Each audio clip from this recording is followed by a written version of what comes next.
today I'm planning on salvaging components from an old CPU that has been lying around for 10 to 15 years. It's really old and is no longer in use, and I'm especially interested in its power supply, but let's see what else can I find there.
So here we have it, a floppy drive 2003, an LG CD-ROM drive 2002, a computer power supply 2003 once again, and lastly we have this 12 volts motherboard cooling fan. Now I would really like to open up a floppy drive and look what is inside, because I've never done that before, although I've done the same thing with the CD and DVD drives many times. So that's how your floppy drive looks from inside, and I'm not going to go in details, so let's proceed further.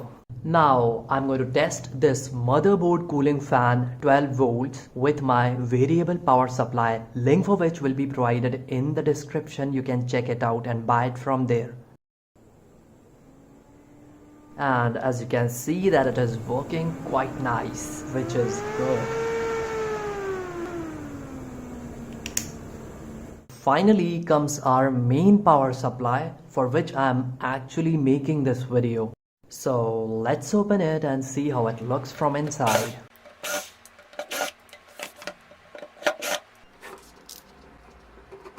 Now guys, the serial number for this power supply has been provided, but even if we consider the lowest one, we are going to get a max of 12 volts and 6 amperes and 10 amps at 5 volts, which is quite good. Oh, it's really dusty, and I expected nothing less.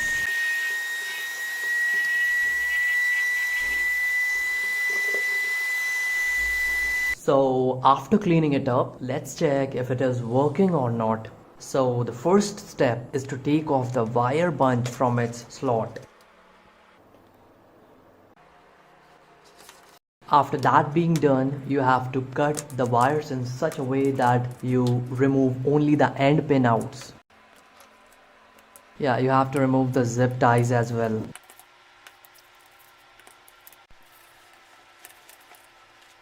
Now for understanding this wiring, we will have to open up these screws, this one and all, to look what is below the circuit. I mean how these wires have been connected to each other. That can be seen how they have been soldered on the second layer of this PCB. So let's remove the screws. It is really important for full utilization of your power supply. So let's take it off.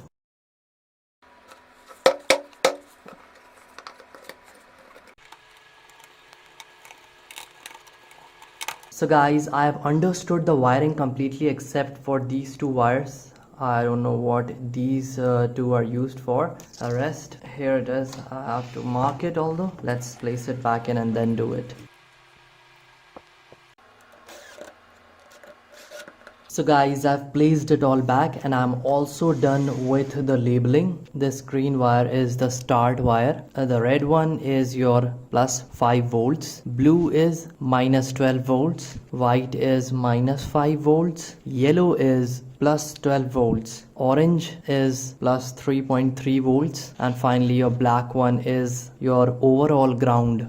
I still don't know what is the use of this wire and the gray one. So I'm going to leave these two behind and I'm going to utilize the rest of them. So guys, it's time to power it up. You're also going to need this connector cable.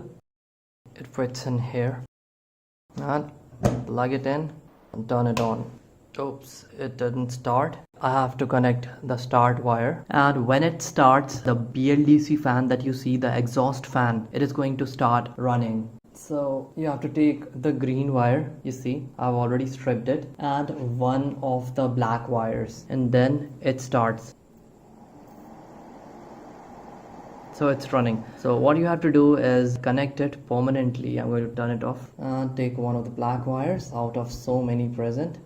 Twist it like this. Now let's test the power supply. Now guys, I have this car headlamp bulb, 12 volts, 60 watts. So let's connect this one and see how it works. Yellow wire is plus 12 volts and ground is common. So here you see. So let's do the multimeter check for the exact output volts, and here we have 12.8 volts DC. Now we have our red wire, which is positive 5 volts, and here we have 5 volts exact. Now comes with the orange wire, and here we have 3.4 volts. Now comes the important part, the negative 24 volts. Let's test this one. Negative means black is going to be connected over here and positive over here, and we have our 24 volts output. Now that is nice. Now I just figured out one more thing. Connect one wire to the negative 5, which is white wire, and the positive to positive 12. And here we have our 18 volts, 17.85. Now let's connect it to the red one, 10.18. Blue, it is minus 6.88. So if we reverse the polarity, we will have plus 6.88. Yeah. And if I connect this red one to the orange one, we have 8.48 volts. Now guys, let's start with some practical applications. Application 1. Charging of AA and AAA battery cells.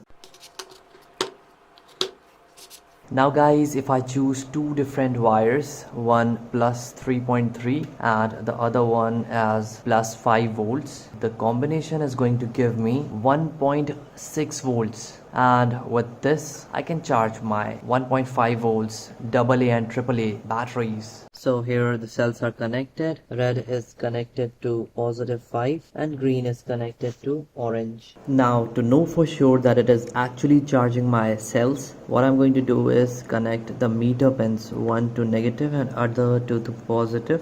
And here we have 1.261. Now if it is going to increase, it will indicate that yes, it is charging. So I will have to wait. And here we have 1.262. Second application, charging your 3.7 volts battery, for which you are going to need a 6 amperes diode. Now this white wire indicates negative 5 and this black is ground. If we check the voltage, and the output, as you can see, is only 4.9 volts. So what I'm going to do is take this diode, and because black is positive this time, so this diode is going to create a 0.7 volts drop, making it only 4.2, which is needed for our lithium ion battery for full charging.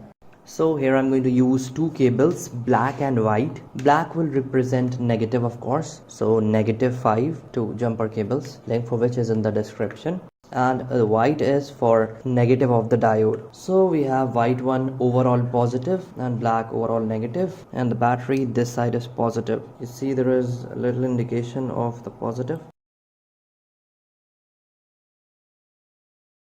Yeah, so our cells should have started charging. Let's check it.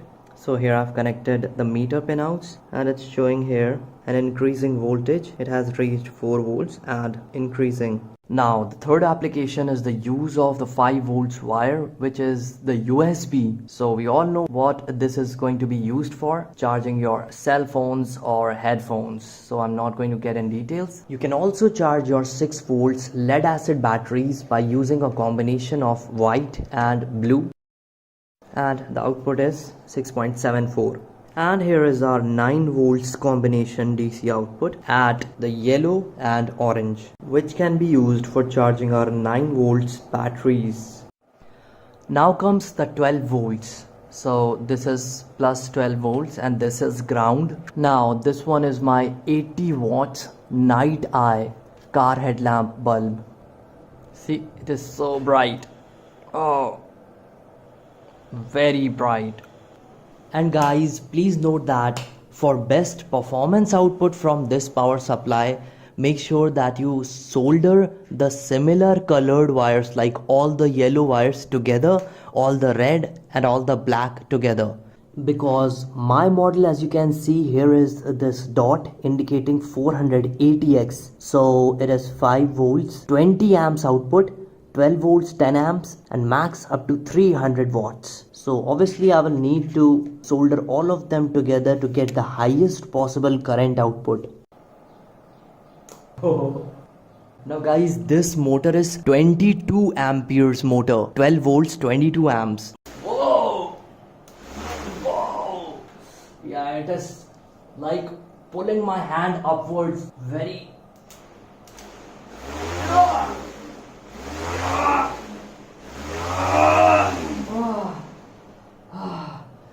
Extremely high thrust.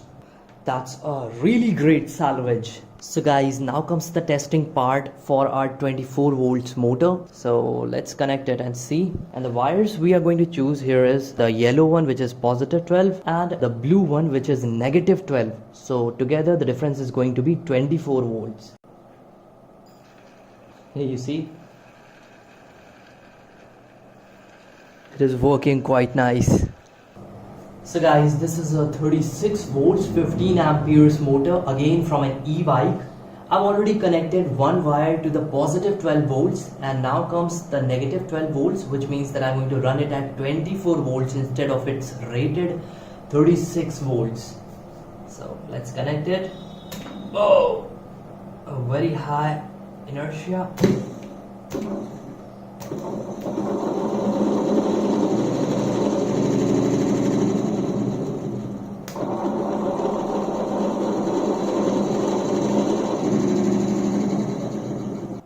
And now comes the final part. Can we charge a 12 volts battery? And the answer to that is yes, of course. So here I have placed a multimeter. Take one cable of the multimeter and one negative 12 volts wire. You see, negative 12 volts. Okay, and hold it like this, so it's held there. Now take the other one, which is positive, and connect it to the plus 3.3. And here we have our 15 volts DC. So all we have to do is reduce it a little bit. So take the diode and focus on the gray side and the terminal of that, which will be connected to the negative 12 wire. After that comes your battery. So the negative wire will be connected to the negative terminal of the battery. Now here I've also connected a multimeter, I mean one of its terminals, which is black, to the negative, and the diode is just behind it, if you can see here. Now I'm going to connect the other terminal, and the multimeter is showing 11.94 volts, which means it is completely discharged. So let's connect it. And when I'm going to connect this wire, like I have connected this white wire to the orange one, which is the 3.3, to this terminal of the battery, positive terminal, and if it shows change in voltage, means it is charging. And here, as you can see, that the voltage is increasing rapidly, so I will have to leave it connected for a longer duration. And yeah, it is charging the battery quite good.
So guys, now it is time to start the test of this water pump.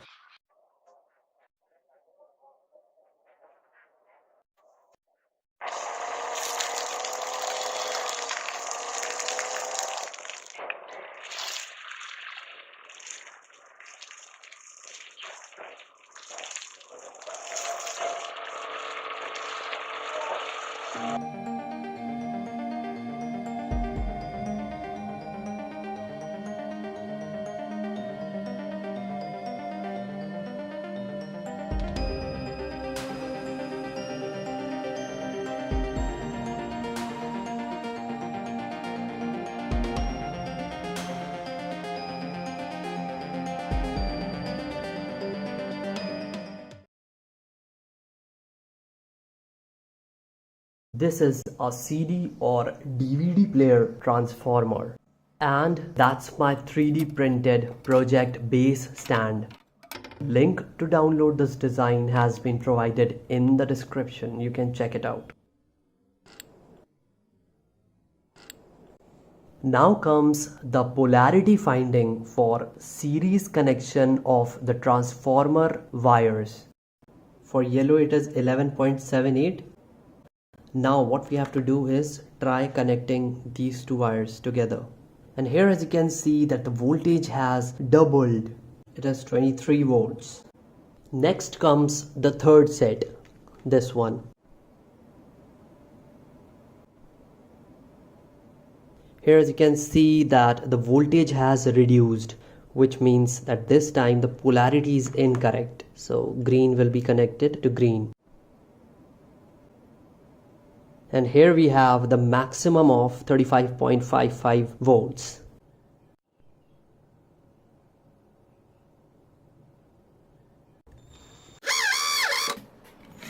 Next comes the 35 amperes bridge rectifier and a nut bolt. Next, I'm also going to use this temperature insulation sheet to prevent heat transfer from the rectifier to the 3D printed base.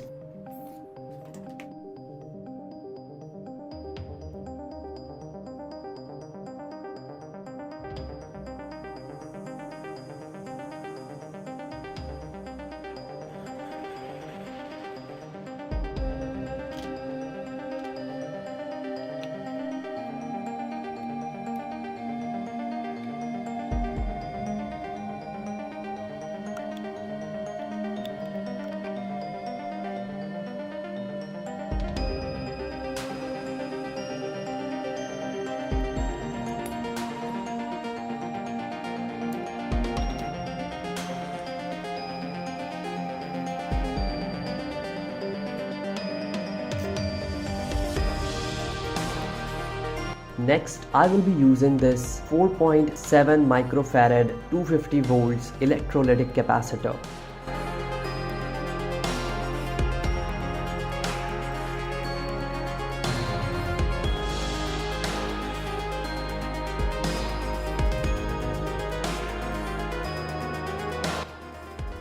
After that comes your 250 volts 6 amperes diode, which will be connected to the positive output terminal of the rectifier. Next is the indicator LED and its series resistors 1 kilo ohm each.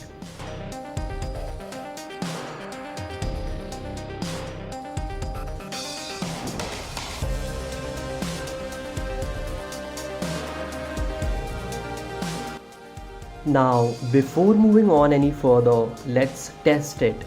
And as you can see, the output voltage is very high and fluctuating, which is useless if I want to charge a 12 volts battery. Therefore, I will have to remove this capacitor and replace it with bigger ones from this circuit.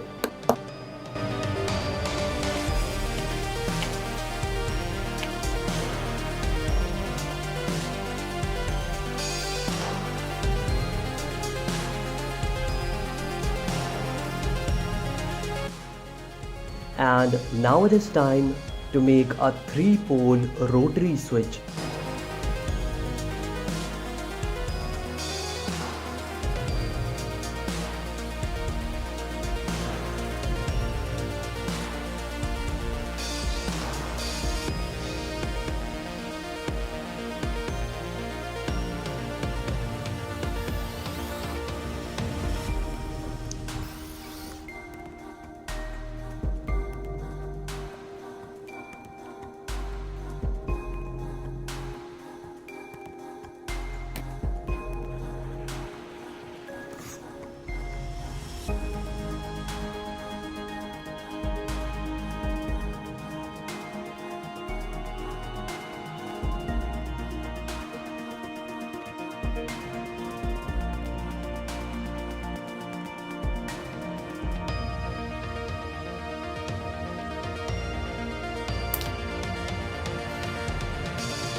Now guys, after completing the construction of the rotary switch, it is time to solder wires from the transformer and the rectifier to the switch tapping points. So guys, all the connections to the switch tapping points are complete. So let's test it. The supply is on. Let's turn the switch. So that's the first tapping, and when I'm going to move on from this point to the middle one, then the brightness should increase, indicating higher voltage. So it is brighter than before. Now moving on to the last one, which is the highest possible voltage from this transformer. More or less similar, but yes, there is a little difference. Now it is still on because the capacitors are storing the charge.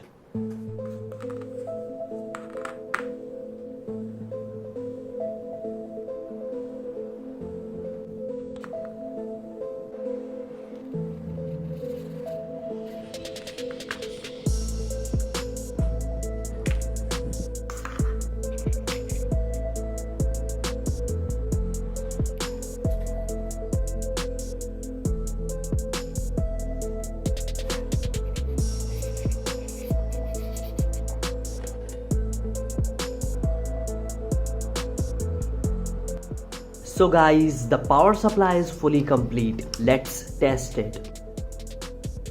For the light bulb 12 volts, I can only use the first tapping because the second and third tappings can fuse the bulb. Okay, light is glowing. I think the bulb is loose. Yeah, now it's fine. So here what we have is a 24 volts 2 amperes printer servo motor. Let's turn it on. That's the first tapping. Moving on to the second one. You can see the speed just doubled. The third. That's the full and final one.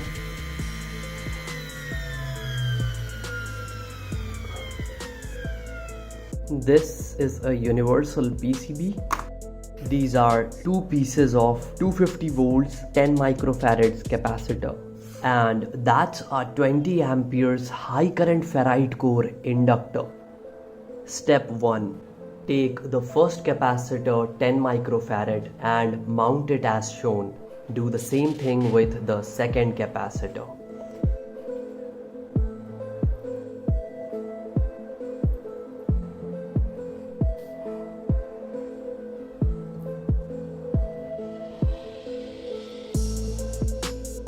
Next, take your inductor and mount it in between the two capacitors as shown.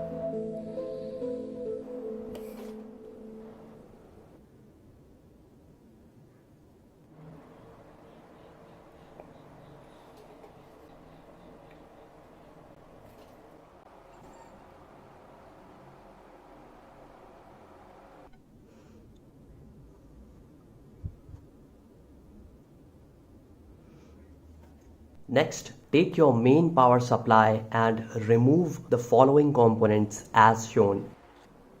Next, take the circuit and the diode and connect it somewhat like this. Next, take a small wire and connect it to the positive terminal of the rectifier. After that comes your filter circuit. Next, take the red wire and connect it to the negative end of the diode. After that, the positive terminal of the rectifier will be connected to the positive end of the capacitor. Next, take another wire and connect it to the negative terminals of the rectifier and the filter circuit. Finally, the last component is a 5 kilo ohm resistor. which will be connected to the overall output of the circuit. Now that it's fully complete, let's test it. Pointing the meter to DC voltage measurement mode, let's first do the ripple test. Here the switch is off, so turning on the supply, and you can see there is almost zero reflected voltage.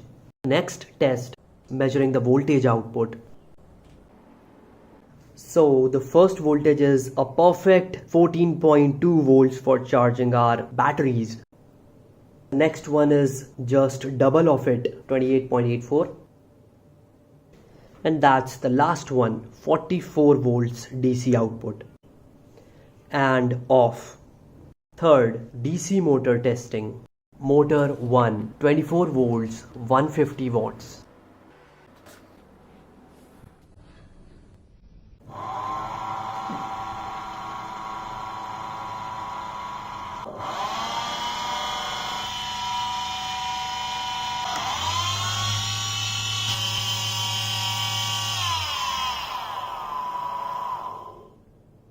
Ampere measurement.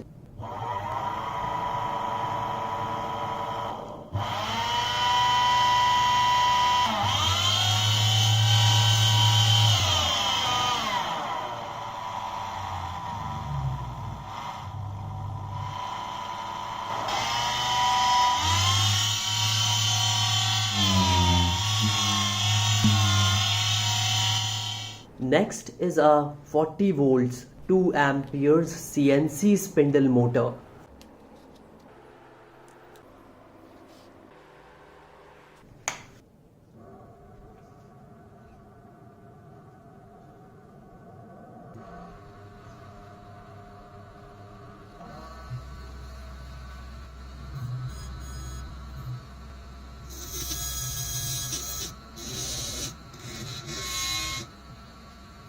Finally, it's a 220 volts treadmill motor. Let's see if it can run this.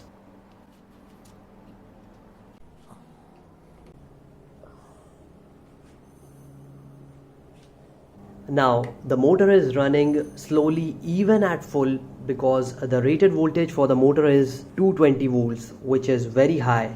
And the final test is a 12 volts battery charging. Here, as you can see, that the battery is at 11.37 volts. It is fully discharged. So let's start charging it, which will be indicated by the increase in voltage displayed on the multimeter screen. So here, as you can see, that the voltage has increased from 11.5 volts to 13 volts. So it is working.